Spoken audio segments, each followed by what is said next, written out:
terminamos e vamos voltar a tratar. Vamos começar com a palavra de oração então? Eu peço deixar, obrigado, meu Pai, por essa manhã, domingo solidário, obrigado pela presença de cada irmão aqui, obrigado, meu Pai, por todas as bênçãos que o Senhor nos dirige, pela tua paciência conosco, pelo perdão dos nossos pecados, pela nossa salvação. Obrigado, Senhor Deus, por tudo, e faz de nós santos para a tua glória. Em nome de Jesus, amém. Nosso tema hoje de manhã é gratidão e contentamento. Nossa primeira referência está lá em Colossenses 3,15. Está ali já na tela dos irmãos, para facilitar, para podermos avançar com velocidade, porque vou passar por muitas passagens bíblicas. Então vamos lá. Colossenses 3,15. Seja a paz de Cristo o árbitro em vosso coração, a qual também fostes chamados em um só corpo. E ele termina. E sejam agradecidos. E é sugestivo isso, né? Que relação poderia ter a paz de Cristo, o árbitro em nossos corações,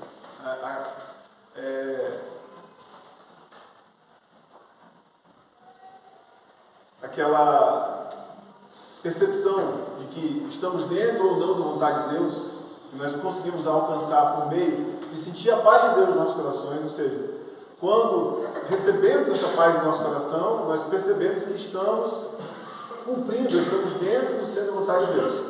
A gente não pode se enganar com aquela paz autoproporcionada, que é aquela que Jonas teve, que estava dormindo lá no barco, ele no lugar contrário lá que Deus tinha mandado. Aquela paz que fez com que ele dormisse, não vinha de Deus. Era uma paz de desconexão com o Senhor, na verdade era uma cauterização da consciência. Jonas tinha sido ordenado por Deus para ir para Nínive, e ele estava indo para o lado contrário. E isso não tirou o sono dele. Ele estava dormindo lá no porão do barco, até que o povo foi lá para Deus: olha, te levanta aí, porque senão começa a orar para o teu Deus, porque a gente vai todos morrer aqui nessa tempestade. E lançaram sortes e descobriram que era Jonas o problema, e ele confessou o que estava acontecendo e disse: se você me jogar no mar, a paz vai ser alcançada.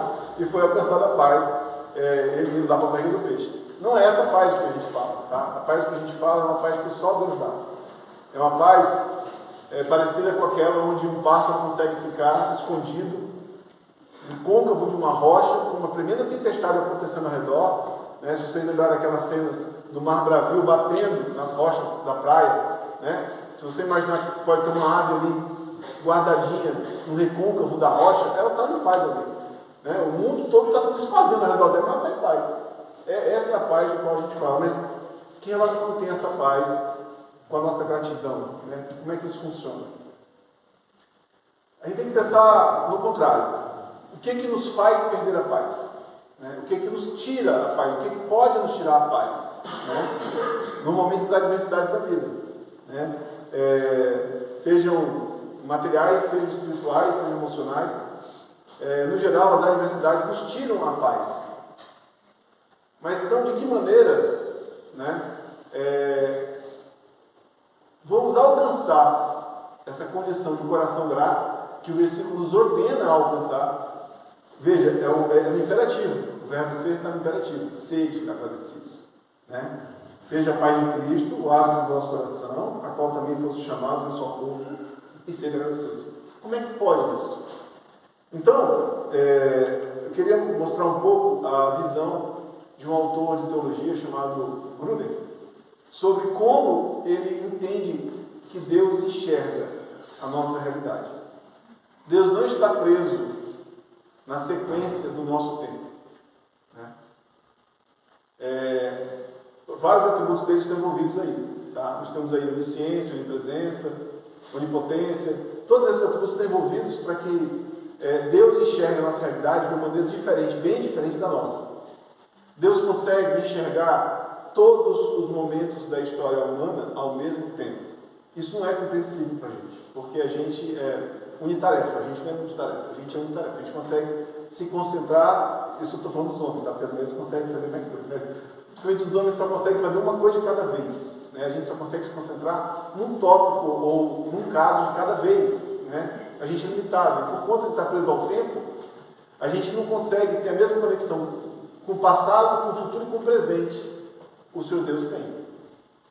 É como se ele estivesse fora do nosso tempo, ele está de fato fora do nosso tempo, e ele consegue observar toda a linha histórica do homem, não só de cada um de nós, mas de toda a raça humana, desde a criação, e inclusive o que ainda vai acontecer. Se os irmãos observarem como é curioso, quando o Senhor Deus relata, na verdade, quando os profetas relatam o que o Senhor Deus fez com eles a respeito das visões, e me levou até o dia do Senhor. Como assim me levou até o dia do Senhor? Sim, mas é porque Deus está num lugar ali que ele consegue enxergar todos os dias ao mesmo tempo. E ele está em todos esses dias ao mesmo tempo. Isso é parte da presença dele. Então, ele pegou o profeta e levou lá no dia do Senhor. O profeta vê o dia do Senhor. Ele estava vendo. Ele estava vendo aquele dia. Ele não deixa de ver aquele dia nunca. E isso serve para todos os dias. E isso precisa fazer que a gente medite, porque, veja, aquele momento na cruz de Cristo, o Senhor Deus não perde a conexão naquele momento. É constante na frente dele. Quando nós aceitamos ou quando nós erramos, o Senhor Deus também não perde a conexão nesses momentos. Sabe aquela sensação que a gente tem quando assiste um vídeo de um tombo que a gente levou, de uma cabeçada que a gente deu, e a gente fica envergonhado? Ai meu Deus, que vergonha, né? Que a gente se vê numa situação ruim. Agora imagina que o Senhor Deus vê todas as nossas situações o tempo todo. Então isso deve nos ajudar a pensar assim, como precisamos nos comportar de forma a não provocarmos momentos tão tristes que o Senhor Deus vê o tempo todo. E para que a gente, um dia não venha ver esse filme e sinta de novo a mesma vergonha que a gente sentiu quando se arrependeu do que fez de errado. Mas bem, o que isso tem a ver com a paz? E o que isso tem a ver com a gratidão? Não há nada que seja oculto ao Senhor. Não tem nada que o Senhor Deus vai descobrir ou que vai aprender. Não tem nada que surpreenda o Senhor. Se Ele consegue enxergar toda a história humana ao mesmo tempo, o tempo todo, tem alguma coisa que vai chegar para ele e dizer: ah, isso eu não sabia, olha, que surpresa. Não tem. O Senhor Deus sabe tudo, o tempo todo. Então não tem nada que o surpreenda. Todos os eventos na nossa história individual já são do conhecimento do Senhor. Podem não ser do nosso conhecimento.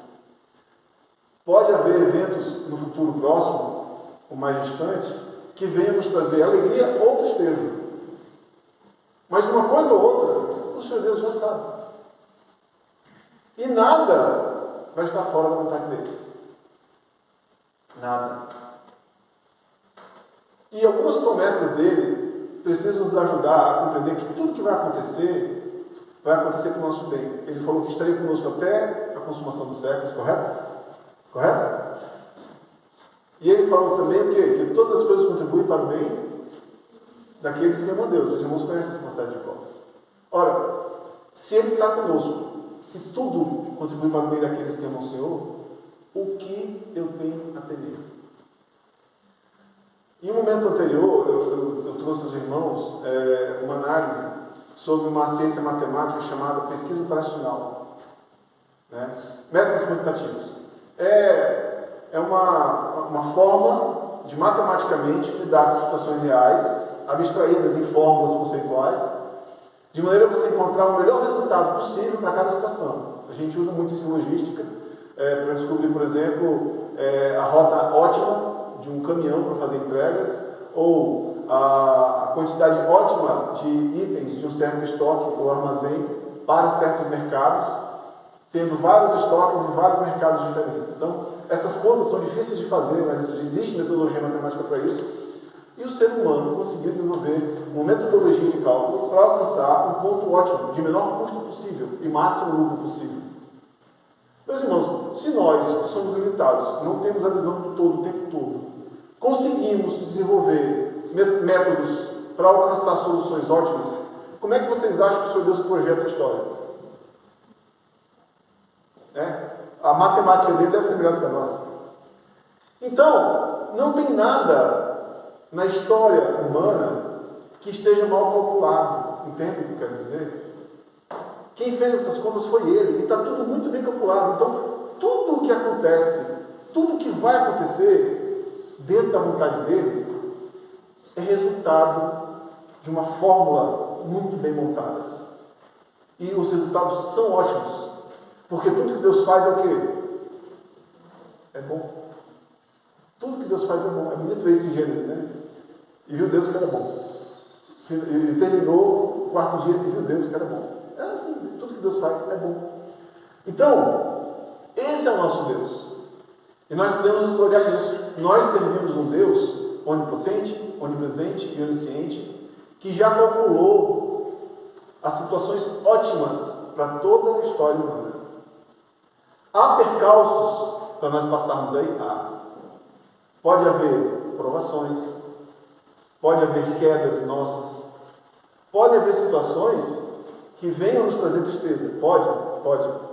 Mas a gente pode ficar seguro e tranquilo que Deus está no controle de todas elas. Nada do que vai nos acontecer vai surpreender o Senhor. E se nós temos a consciência que tudo coopera para o bem daqueles que amam a Deus, nós podemos estar tranquilos do que, no final das contas, vai ser para o nosso bem. De alguma forma, Deus vai fazer com que aquilo se torne nosso bem. Então, pela fé, nós podemos alcançar corações gratos. Porque nós podemos ter certeza que Ele já projetou tudo para o nosso bem. Que Ele já projetou tudo da melhor maneira possível para o nosso bem. Nós podemos ter essa confiança no Senhor. E a partir dessa confiança, a partir dessa fé, a partir dessa paz, por isso nós não precisamos andar ansiosos por nada. Porque se Ele cuida dos passarinhos voando, e a Bíblia diz que nenhum deles cai sem o controle dele, por que nós, seres humanos, pelos quais Ele fez com que o seu único filho morresse em nosso lugar, não estaríamos debaixo do acompanhamento e do controle dele? A nossa dificuldade é porque a gente vai sofrendo as experiências e acredita que as situações difíceis ou ruins nos acometem e são, vamos dizer, aleatórias. Ou foi por conta de alguma outra coisa e a gente podia ter feito diferente, podia ter acontecido diferente. Uma doença, eu poderia não ter ficado com essa doença. Não, Deus sabe. Deus sabe. E você pode estar grato que Ele vai conduzir da melhor maneira possível. Ele já está fazendo isso. E é assim que Ele trabalha. Então, nós precisamos ter essa fé e desenvolver essa paz no nosso íntimo. E a partir dela, cumprir o que manda a Escritura. Por quê? O que a Escritura manda? Que sejamos gratos. Eu queria mostrar um vídeo para os irmãos. Qual deve ser o nosso sentimento dentro do nosso coração a respeito dessa verdade? Vou pedir aqui para os nossos irmãos na mídia.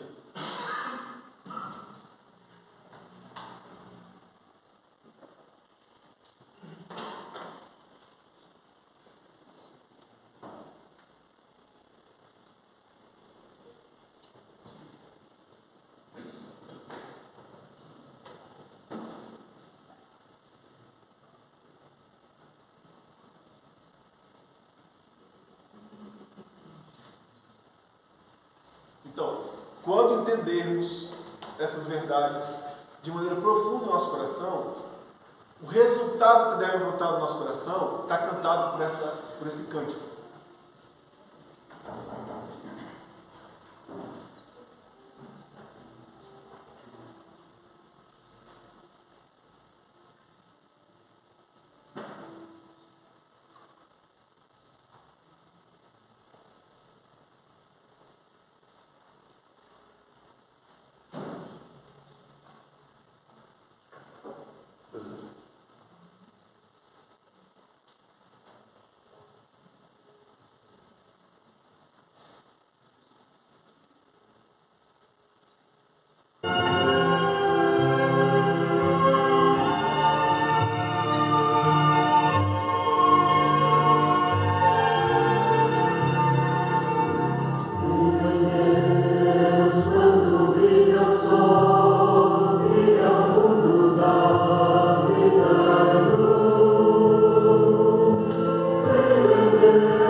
Pois bem, então, a nossa paz depende da nossa fé de que o Senhor Deus está no controle de tudo e que nada acontece fora da vontade dele ou para o nosso mal.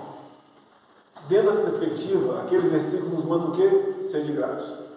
Nós temos a tendência de nos acostumarmos com todas as benignidades do Senhor, de maneira que a gente passa a considerá-las quase como se fossem obrigatórias ou padrão para a nossa vida, sem dedicar ao Senhor a gratidão que Ele merece pelas pequenas coisas dos nossos dias, pelas pequenas bênçãos que a gente recebe e sequer percebe.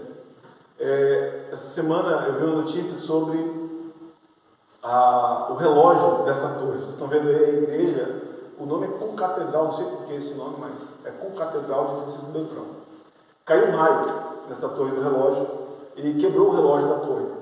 Só que esse relógio parece que ele tinha uma participação no dia a dia daquela sociedade muito maior do que as pessoas imaginavam, porque ele badalava as horas. E as pessoas acompanhavam as horas durante o dia pelas badaladas do relógio da torre. Quando o relógio quebrou e essas badaladas pararam, as pessoas sentiram falta.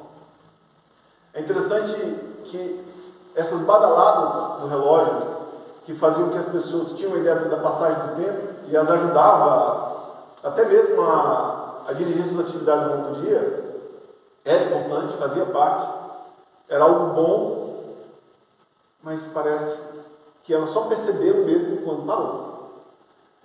Que coisas em nossas vidas a gente recebe, bênçãos do Senhor, coisas boas que nos ajudam e que a gente mal percebe, que vem de Deus, e pior, a gente até hoje nunca nem agradeceu. Um dia, numa reunião de quarta-feira, a irmã Jane, esposa do pastor Eduardo, agradeceu os pinhões que caíram das araucárias lá do seminário. E ela trouxe aqui, pegou um saquinho do mercado e distribuiu para os irmãos aqui que estavam na quarta-feira. Eu achei aquilo tão bonito porque aqueles pinhões que caíram foram providência divina, né? E aquilo ali serviu de alimento. E é uma bênção. Quantos agradecem por esses pinhões? Quantos agradecem por esses pinhões que caem de graça da araucária? Né? É o Senhor que dá aquela vida toda ali. Nós, pouca participação temos, na verdade, essas araucárias históricas estão produzindo esses pinhões há dezenas e centenas de anos, sem nenhuma participação humana. O quanto nós somos gratos por isso. O quanto nós somos gratos, de fato, de verdade, assim, de coração, por cada folha de alface que a gente come ao longo da semana, por cada bala de hortelã que a gente bota na boca, por cada pequena bênção que o Senhor nos dá, Ele nos dá. Ele nos dá. Então, eu achei interessante essa notícia e trouxe para os irmãos algo tão simples. As badaladas do relógio fizeram falta naquela sociedade e talvez agora, depois que eles consertaram, porque a notícia era o conserto do relógio, né? Depois que eles consertaram o relógio, faltou consertar os amplificadores que faziam as badaladas serem propagadas na cidade. Né? O relógio voltou a funcionar, as pessoas já começaram a usar o relógio de referência. As badaladas ainda não tinham cheiro, mas estavam a caminho, e as pessoas podiam perceber, né? O quanto podiam ser gratas por isso também. Então, vamos tentar entender um pouquinho o que é gratidão, né? Como é que a gente pode lidar com esse conceito de forma a produzir. Meus irmãos, é algo de fato assim, nós precisamos produzir esse sentimento no nosso coração, através do reconhecimento das bondades do Senhor, da percepção do que Ele faz de bom, mesmo das pequenas coisas, e nos forçar, né? O termo não é bem nos forçar, mas é nos levar a desenvolver esse sentimento de gratidão ao Senhor Deus. Porque esse sentimento de gratidão é combustível para a nossa vida cristã. Então, o que é gratidão? Gratidão é o sentimento de reconhecimento, uma emoção por saber que uma pessoa fez uma boa ação, um auxílio em favor de outra. Gratidão é uma espécie de dívida, é querer agradecer a outra pessoa por ter feito algo muito benéfico para ela. Gratidão ocorre sempre que alguém faz algo que o outro gostaria que acontecesse, sem esperar nada mais em troca. E isso faz com que a pessoa que fez a ação se sinta feliz e a que recebeu também. É reflexivo o negócio, é recíproco. A gratidão ajuda quem é grato e a gratidão também faz bem a quem fez a boa ação. É algo bom para todos. Poucas coisas a relação ganha-ganha acontece com tanta facilidade. A gratidão é uma delas. A gratidão traz junto dela uma série de outros sentimentos, como amor, felicidade, amizade e muito mais. Diz que a gratidão é um sentimento muito nobre, é um sentimento que enobrece a todos, enobrece quem sente, enobrece quem é o alvo dessa gratidão, enobrece a todos. A palavra gratidão tem origem no termo latim gratus, isso no nosso idioma português, que pode ser traduzido como agradecimento ou grato, também deriva de gratia, que significa graça. Então a gratidão produz paz, alegria, contentamento, ânimo, vontade de louvar e até salvação. Vamos dar uma olhada então, agora a gente vai percorrer a palavra. Vamos ver onde é que estão as ordenanças sobre ser grato. Os versículos estão todos ali, então eu vou ler rápido, tá? Para a gente conseguir almoçar hoje, porque por mim, né, a gente passava a tarde. Vamos lá. Efésios 5:20, dando sempre graças por tudo a nosso Deus e Pai, em nome de nosso Senhor Jesus Cristo. 1 Tessalonicenses 5:16 a 18, regozijai-vos sempre, orai sem cessar, em tudo dai graças. Observe o verbo, está no imperativo, dando graças. Isso aí está no gerúndio, né? Mas aqui está bem claro, está no imperativo. Em tudo dai graças. Porque esta é a vontade de Deus em Cristo Jesus para convosco. Colossenses 3,17. E quando fizerdes, por palavras ou por obras, fazei tudo em nome do Senhor Jesus, dando por Ele graças a Deus Pai. Então, como é que nós já entendemos? A gente tem motivos para ser grato e temos ordem de sermos gratos. Beleza. Então, como é que a gente vai praticar isso? Vamos continuar. Colossenses 2:7. Arraigados e sobreedificados nele, em Cristo, e confirmados na fé, assim como fostes ensinados, nela abundando em ações de graças. Então, a prática da fé requer ações de graças. Se você não acreditar que tudo coopera para o bem daqueles que amam o Senhor, como é que você vai dar graças? Então você precisa de fé. Você precisa acreditar de fato, né, nesse Deus onipotente, onipresente e onisciente e maravilhoso que nós temos, que é descrito como amor. Deus é amor, de que tudo o que acontece demanda que demos graças a Ele. E Ele vai saber. Pode até ser que nós não saibamos naquele momento de que maneira aquilo vai contribuir para conosco, mas Ele sabe. E nós podemos ter fé e acreditar e esperar nele. Colossenses 4:2. Perseverai em oração, velando nela com ações de graças. Então, da mesma forma como somos orientados a orar sem cessar, somos orientados também a dar graças juntos com as orações. Certo? Em todas as orações podemos dar graças. Isso é prática da gratidão. Efésios 5:4. Nem torpezas, nem parvoíces, nem chocarices, que não convém, mas antes ações de graças. Nosso procedimento. Devemos nos afastar de todo o pecado carnal de comportamento e passar a assumir um comportamento espiritual. E parte desse comportamento espiritual requer o quê? Ações de graças.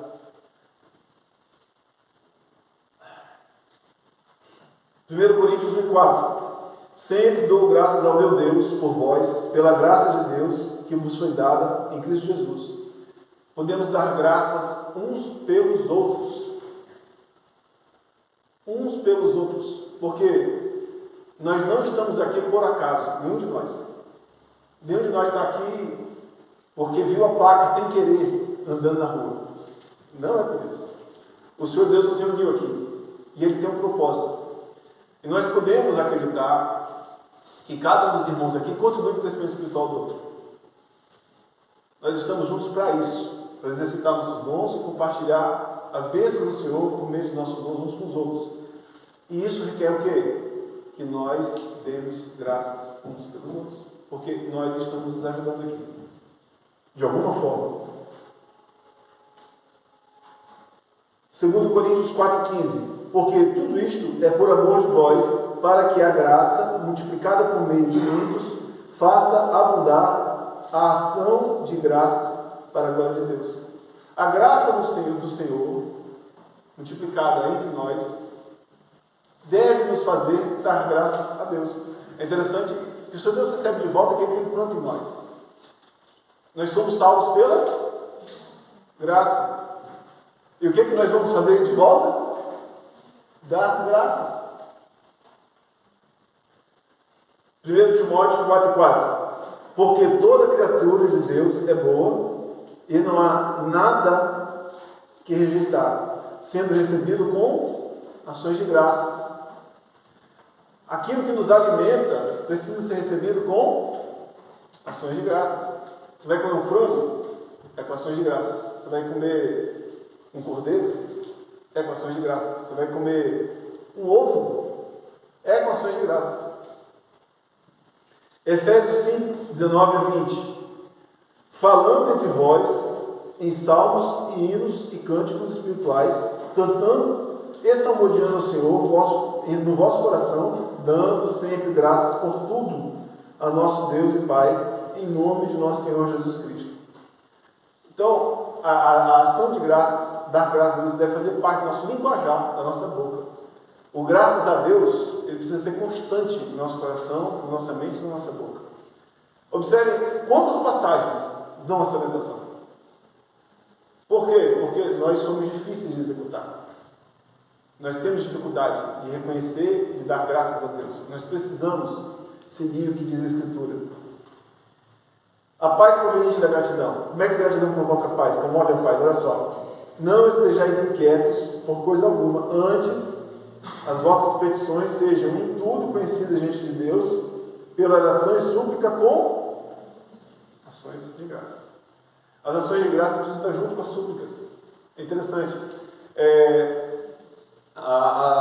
O reconhecimento da vontade do Senhor e do plano dele em execução em nossas vidas não nos faz deixar de suplicar o que nós precisamos ou aquilo que nós necessitamos. Mas, quando nós formos levar ao Senhor nossas súplicas, que são muitas e precisam ser levadas ao Senhor porque Ele mandou que fosse assim, elas devem vir acompanhadas com quê? Com ações de graças, porque elas demonstram fé de que, mesmo dentro da necessidade, Ele cuida de nós. E nós podemos estar confiantes disso. E isso nos dá o quê? Paz. E a paz de Deus, que excede todo entendimento, guardará os vossos corações e os vossos pensamentos em Cristo Jesus. De novo, agora no céu. Olha que lindo. Esses versículos são de Apocalipse e eles falam de cenas que acontecem no céu. Olha só. Dizendo: graças te damos, Senhor Deus Todo-Poderoso, que és, que eras, que há de vir, que tomaste o teu grande poder e reinaste. Apocalipse 5,13. E ouvi toda criatura que está no céu e na terra, e debaixo da terra, e que estão no mar, e em todas as coisas que neles há dizer, ao que está assentado sobre o trono e ao Cordeiro, sejam dadas ações de graças, e honra, e glória, e poder para todos sempre. E Apocalipse 7,12, dizendo: amém, louvor e glória, e sabedoria, e ação de graças, e honra e poder, e força ao nosso Deus para todos sempre. Amém. Isso tudo, meus irmãos, foi um cenário de visão que João assistiu, onde as graças eram dadas ali, no céu, no trono de Deus. As graças chegam até lá. Então, as graças, dar graças a Deus e ser grato, é algo que faz parte da criação. Nós precisamos assimilar isso e tornar isso parte constante das nossas vidas. E temos bons exemplos para isso, né? Um dos grandes profetas da Bíblia teve uma ocasião que o Senhor Jesus, se não me engano, foi ele que falou: olha, mesmo que Daniel pedisse, lembra disso? Mesmo que Daniel orasse, né? Ou seja, Daniel foi um servo de Deus que o seu Deus atendia muito. E olha só: ó Deus, meus pais, eu te dou graças e te louvo, porque me deste sabedoria e força, e agora me fizeste saber o que te pedimos, porque nos fizeste saber este assunto do rei. Então, Daniel dava graças, mesmo no meio do exílio, mesmo na situação onde o povo estava todo fora de Israel, quase todo fora de Israel. Jerusalém estava sem muros, né? Portas caídas, tudo estava dando graças. E nós temos um exemplo ainda maior de alguém que deu graças. Respondeu Jesus: não te disse eu que, se creres, verás a glória de Deus? Tiraram então a pedra, e Jesus, levantando os olhos para o céu, disse: Pai, graças te dou porque me ouviste. Aliás, eu sabia que sempre me ouves, mas assim falei por causa da multidão presente, para que creiam que tu me enviaste. E tendo dito isto, clamou em outra voz: Lázaro, vem para fora. Antes de ressuscitar Lázaro, o que Jesus fez? Deu graças. Quantas vezes nós damos graças ao Senhor por pedidos que nós ainda vamos fazer? Errado, né? Errado. É um bom exemplo. Bom, a gratidão nos ajuda a alcançar o contentamento. O contentamento é uma experiência muito salutar. Nós temos orientação bíblica para nos contentarmos. Olha só, Hebreus 13 e 5. Seja a vossa vida sem avareza, contentai-vos com as coisas que tendes, porque ele tem dito: de maneira alguma te deixarei, nunca jamais te abandonarei. Nenhuma necessidade nossa pela qual passamos ou vamos passar acontece porque fomos abandonados por Deus, porque Ele nunca nos abandona. Nós podemos abandoná-lo, que nem Jonas fez. Isso é algo que nós precisamos testar em nossos corações e em nossas vidas. Porque Jonas passou por um temporal e ficou na barriga do peixe, não é porque foi abandonado por Deus, é porque ele tentava fugir de Deus. Certo? Mas Deus nunca nos abandona. Então, se estamos dentro da vontade dele, a gente pode ficar tranquilo do quê? De que ele está nos suprindo com tudo que a gente precisa. E é por esse motivo que nós precisamos o quê? Nos contentar com o que temos. Porque se temos o que temos, é porque o Senhor Deus entendeu que aquilo nos é suficiente. Um dia, o grande apóstolo Paulo, grande no sentido de que ele foi o promotor do evangelismo dos gentios, dos quais nós fazemos parte. O Senhor Deus disse para ele que a minha graça te basta. Então, esse contentar-vos com o que tens é muito profundo, né? Vamos ler Filipenses 4, 10 a 13. Alegrei-me sobremaneira no Senhor, porque agora, uma vez mais, renovastes a meu favor o vosso cuidado, o qual também já tinhas antes, mas vos faltava oportunidade. Digo isto não por causa da pobreza, porque aprendi a viver contente em toda e qualquer situação. Tanto sei estar humilhado, como também ser honrado. De tudo e em todas as circunstâncias, já tenho experiência, tanto de fartura como de fome, assim de abundância como de escassez. Tudo posso naquele que me fortalece. Essa é a experiência real do contentamento. É estar contente com a comunhão com o Senhor, crendo que Ele não nos abandonou, que nós estamos com Ele e que Ele vai nos suprir do que nós precisamos, em qualquer situação que seja. Não porque nós deixamos de nos esforçar, não porque estamos passando por uma provação, que as provações viriam, não porque estamos passando por aflições, porque o Senhor Jesus deixou claro que no mundo nós teríamos aflições, não porque estamos carregando a nossa cruz, porque quem quiser vir após Jesus tem que fazer o quê? Negar-se a si mesmo e carregar a sua cruz, mas sabendo que Ele está conosco e que em qualquer situação que esteja, que passemos, Ele está do nosso lado. E nós podemos estar contentes e sermos gratos pela companhia dEle e por todas as bênçãos que Ele nos dá, mesmo dentro do sofrimento. Pode observar, nas piores provações, nós recebemos bênçãos. As bênçãos acontecem de qualquer sorte. A gente pode não compreender. Como é que Ele me abençoa dessa forma e permite que eu passe por tal experiência?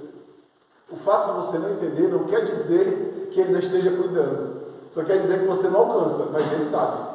Então a gente pode confiar e ser grato. Estamos acabando. Existe um perigo grande de não exercitarmos a gratidão. É o contrário da gratidão. É a ingratidão.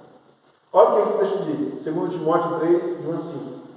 Sabe, porém, isto, Nos últimos dias sobrevirão tempos difíceis, pois os homens serão egoístas, avarentos, jactanciosos, arrogantes, blasfemadores, desobedientes aos pais, ingratos, irreverentes, desafeiçoados, implacáveis, caluniadores, sem domínio de si, cruéis, inimigos do bem, traidores atrevidos, enfatuados, mais amigos dos prazeres do que de Deus, do que amigos de Deus. Tendo fome e piedade, negando, entretanto, o poder. Foge também destes. Meus irmãos, a ingratidão está muito mal acompanhada aqui. Só tem coisa ruim. Então, cuide, porque às vezes elas vão junto mesmo. A ingratidão pode acontecer por todos esses outros motivos ao redor do que está dito aqui de ingratidão. Se você observar, tudo isso aí que está rodeando a ingratidão provoca também a ingratidão. Provoca a ingratidão. Faça o exercício. Olha só, é bem simples. Por exemplo, desobediência aos pais provoca ingratidão. Porque vai gerar um coração rebelde. E o coração rebelde não reconhece as coisas boas que os pais fazem pelos filhos. E gera o quê? Ingratidão. Pegar outra aqui. Irreverência, falta de respeito. Agir com falta de respeito. Quando você não respeita e não dá o respeito devido de cada coisa, a tendência é você não reconhecer o valor das coisas. Isso vai gerar o que no seu coração? Ingratidão. Então, esse texto aqui é muito profundo. Porque ele fala do que arrodeia a ingratidão. E o que a ingratidão provoca. E também o que provoca a ingratidão. A gente tem que fugir disso. E a ingratidão está registrada na palavra, né, por experiência até com o Senhor Jesus. Né? Lembra daquela ocasião onde ele curou os leprosos? A hora que ele colocou aqui, ó. Então Jesus lhe perguntou: não eram 10 os que foram curados? Onde estão os 9? Não houve porventura quem voltasse para dar glória a Deus, senão esse estrangeiro? Ele disse: levanta-te e vai, a tua fé te salvou. A gratidão desse leproso fez com que ele alcançasse uma declaração do Senhor Jesus que ele não deu aos outros 9. Os outros 9 foram curados da lepra. Esse aqui, além de ter sido curado da lepra, foi informado do quê? De que fora salvo. Isso faz diferença. E o que fez com que ele alcançasse isso? Gratidão. Por fim, último versículo. E assim a gente termina. Bendize, ó minha alma, ao Senhor, e não te esqueças de nenhum só de seus benefícios.